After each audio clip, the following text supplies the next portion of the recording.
পশ্চিম Asia যুদ্ধে জের ফের বাড়ল অটোর এলপিজির দাম। যুদ্ধের জেরে ফের অটোর এলপিজির দাম বাড়ানো হয়েছে। লিটারে 12 টাকা 28 পয়সা দাম বেড়ে গেল অটোর এলপিজির। এক মাসে ধাপে ধাপে প্রায় 25 টাকা দাম বাড়লো অটোর এলপিজির। তাহলে কি যাত্রী ভাড়া বাড়তে চলেছে? বেশ কিছু রুটে অটোর ভাড়া বেড়েছে, বাকি রুটগুলোতেও কি দাম বাড়বে, অটোর ভাড়া বাড়বে? কারণ পশ্চিম এশিয়া যুদ্ধের জেরে অটোর এলপিজির দাম ফের বেড়েছে। 12 টাকা 28 পয়সা দাম বাড়লো অটোর এলপিজির। এক মাসে ধাপে ধাপে প্রায় 25 টাকা বেড়ে গেল অটোর এলপিজির দাম। এক মাসের ব্যবধানে প্রায় 26 টাকা 80 পয়সা বেড়ে গিয়েছে লিটার পিছু এলপিজির দাম।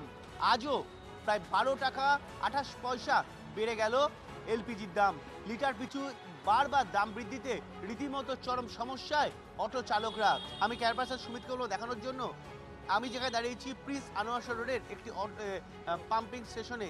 সেখানে এভাবেই একের পর এক অটো লাইন, একের দাম বৃদ্ধি, অন্যদিকে অপর্যাপ্ততা। স্বাভাবিকভাবেই ভুক্তভোগী হতে হচ্ছে অটো চালকদের। তারা যাত্রী ভাড়া বৃদ্ধি করতে পারছে না। তাদের দাবি যে বাস রুট বলে অটো ভাড়া বৃদ্ধি করতে পারছে না, উল্টো দিকে দামও বাড়ছে। সব মিলে সংকটে পড়েছেন যারা এই অটো চালাচ্ছেন। তারা কিন্তু রীতিমতো অসহায়, কারণ ভাড়া বাড়ছে না, অন্যদিকে এলপিজির দাম প্রতি লিটার পিছু বেড়ে চলেছে। আমি সুমিতকে একবার ছবিটা দেখাতে বলবো, অটোর লাইনটা একবার ছবিটা দেখাতে বলবো, যে এরকমই ছবি কিন্তু প্রায় প্রত্যেকটি পেট্রোল পাম্পে।